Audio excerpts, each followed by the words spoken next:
Pour écrire les livres, la cloche ne sonnera plus à l'église de Butembo Beni. Évidemment, c'est la cloche. La cloche, elle sonne. Maintenant, la cloche ne sonne plus. Il y a le silence. C'est comme une figure qui dénonce le silence des hommes et des femmes. Et le silence de la communauté internationale, le silence de la communauté nationale du Congo. Et il y a des guerres, plusieurs guerres, de plusieurs façons. On parle des massacres aujourd'hui à la machette. C'est plus vraiment des massacres. On égorge des gens, des enfants, des femmes enceintes, égorgées. Mais avant cela, au violet aussi, mais aujourd'hui aussi au viol. Et puis les viols macabres. Donc toutes ces choses-là indiquent que la situation du Congo, depuis 20 ans, reste toujours chaotique et il y a maintenant urgence à intervenir. Voilà. C'est des portraits très sombres et qui mériterait vraiment le temps pour entrer en détail. Mais à bref, c'est très chaotique la situation du Congo.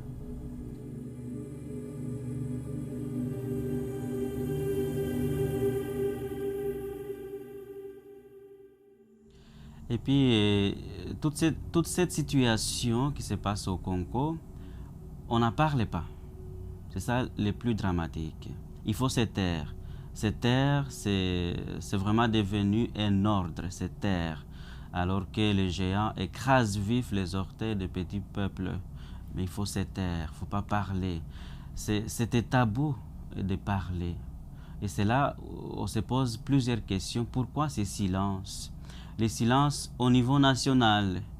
On n'en parle pas dans les radios nationales, la télévision nationale. Les silences au niveau international.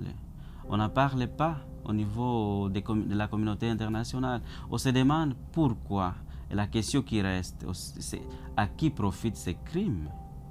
S'il y a les silences, à qui profitent ces crimes?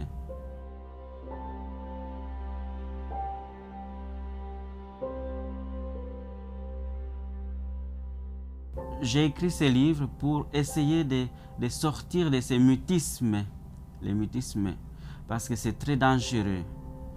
Au Congo, ceux qui osent faire quelque chose, soit ils pleurent, soit ils crient, soit ils s'apitoient, ils ne parlent pas encore. Lorsque je parle, il y a mon interlocuteur, puis moi, on se parle, il y a une parole qui circule entre nous deux. Ce n'est pas juste crier, ce n'est pas juste s'apitoyer, mais c'est vraiment parler. Parler des choses sérieuses, parler du viol, parler des massacres, parler des pillages des ressources.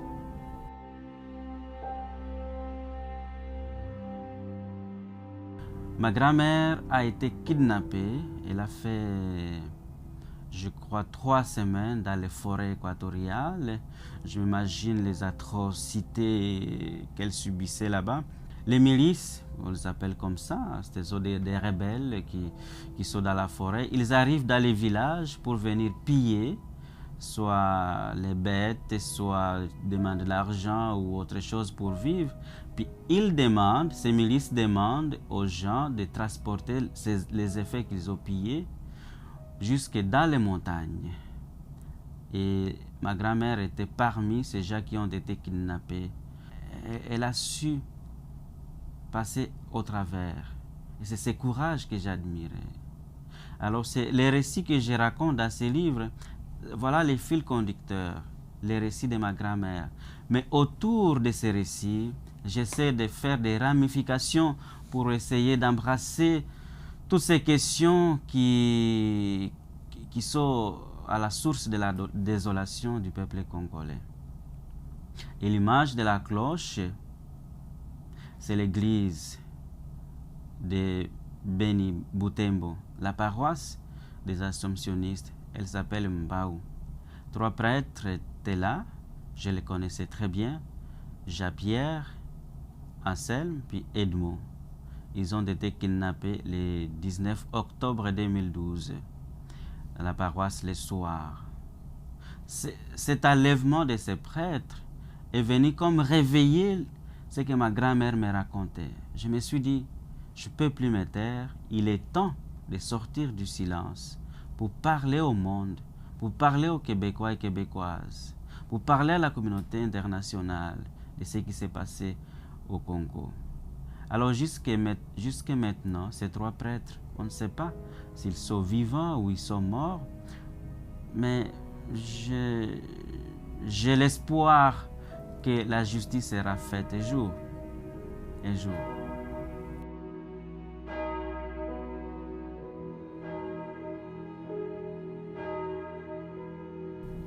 Je suis prêtre aussi, un homme de foi. Il y a l'espérance qui me fait cheminer, qui me dit un jour, on pourra peut-être vivre heureux au Congo. Lorsque j'étais en vacances encore là, j'ai rencontré une grand-mère pieuse. Cette grand-mère me racontait la scène du viol de sa voisine. C'était vraiment horrible ce qu'elle me racontait. Je n'avais pas de mots et je lui ai dit, je vais prier pour toi. Je vous assure que c'est la phrase qu'il ne fallait pas prononcer.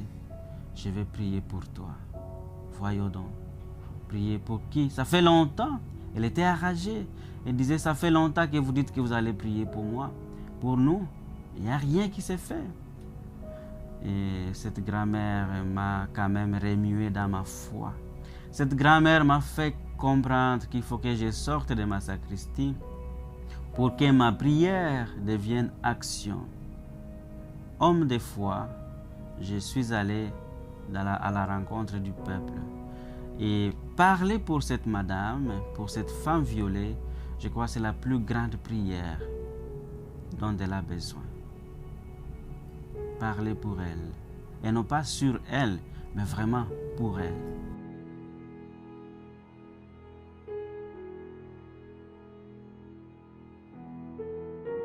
C'est très fascinant ce genre de style, la lettre. Lorsque je t'écris une lettre, tu la reçois, nous nous rencontrons tous dedans, là-bas, dans cette lettre-là. Donc c'est pour moi un 3e pôle, un pôle du salut, la lettre. Et pourquoi écrire aussi à la tante? La tante, c'est une personne particulière. Ce qui se passe au Congo, ça peut être de manière générale, mais j'ai choisi d'écrire à une personne que je connaissais, et en étant sûr qu'elle va lire ma lettre. Cette tante, c'est la tante de plusieurs autres personnes. Je me souviens, quand j'étais à l'école primaire, les milices venaient dans notre école, puis venaient pour prendre des élèves, pour les amener dans les maquis, pour faire des affaires soldats. Ces images, les images de ces collègues d'école, elles sont encore à moi. Je me souviens, petit matin, ils sont venus dans la cour scolaire et prendre certains élèves. Ce sont mes tantes, ce sont mes oncles. Je leur écris ces livres. Je les connais très bien. Et je sais que s'ils tombent sur ces livres, ils vont se retrouver. Je m'adresse donc à eux, à ces personnes que je connais.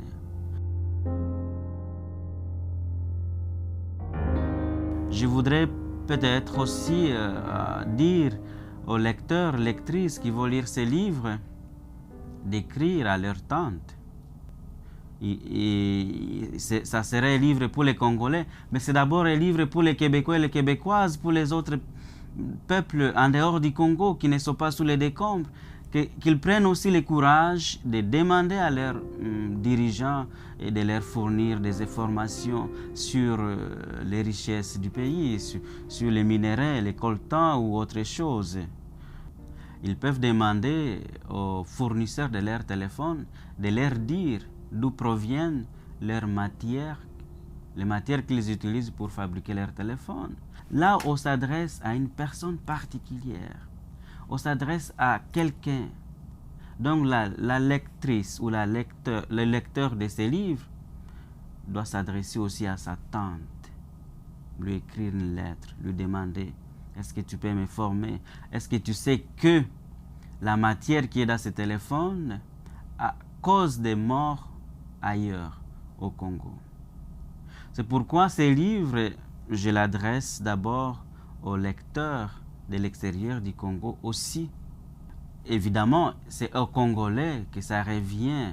La première tâche des ressortis du pays de ces chaos revient aux Congolais. Mais aujourd'hui, c'est difficile pour eux seuls de le faire.